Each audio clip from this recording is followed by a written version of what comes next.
Its tentacles run deep. Its victims are many, most of whom have no idea for several years that they are even affected. This morning, in this Behind the Mystery Rare and Genetic Diseases segment, we're going to discuss a very unusual cancer, mesothelioma. Our guests this morning are attorney Mark Byrne and also pulmonary specialist Dr. David Kamelhar. Good morning, gentlemen. Good morning, Olga. Good morning, Good doctor. morning to you. Thank you so much for being here. Doctor, let me start with you. Tell me exactly what is mesothelioma. Mesothelioma is a cancerous condition of the mesothelium. The mesothelium is the delicate membrane that wraps around the lung and which coats the chest cavity where the lung sits.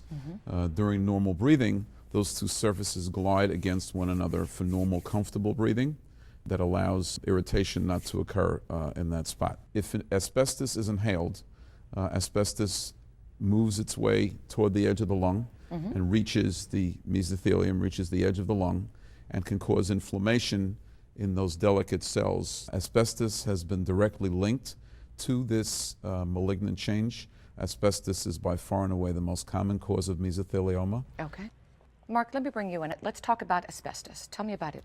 Asbestos is a naturally occurring mineral that is mined.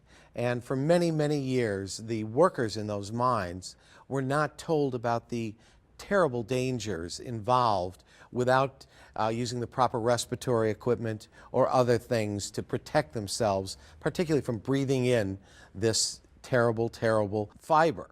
And you know, gentlemen, this brings to mind, and correct me if I'm wrong, the World Trade Center, 9/11, after the fact, so many rescue workers, people volunteering, helping, and they weren't really wearing anything to protect themselves. And am I wrong, doctor, that many cases came out after that? The latency period is at least 10 years, most often 30 years, but certainly the 9/11 experience, the World Trade Center experience, is a very good example of people who are now beginning to feel the effects of inhaling materials that nobody recognized as being problematic while they were exposed to it. And Mark, your thoughts? Well, so many of those heroes, the men and women who went down to the site, rescue and recovery workers, were told, of course, that the site was okay. Don't worry about it. They weren't given the proper respiratory equipment. And here they were exposed to this toxic soup, which included asbestos and other very, very dangerous materials. And so today, unfortunately, we're seeing the beginning of those exposures, which not only includes mesothelioma, but lung cancer, which is also caused by exposure to asbestos. Doctor, are there symptoms that one could be aware of?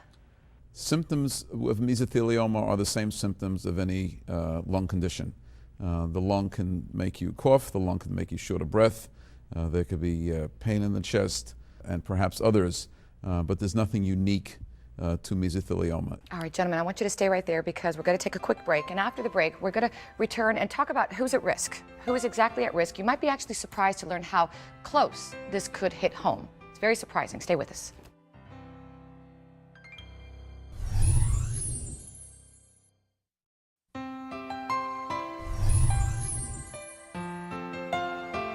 Welcome back, everyone. Before the break, we were discussing mesothelioma. We are rejoined by pulmonary specialist Dr. David Kamelhar and attorney Mark Byrne, senior partner with the national law firm Napoli, Byrne, Ripka, Skolnick.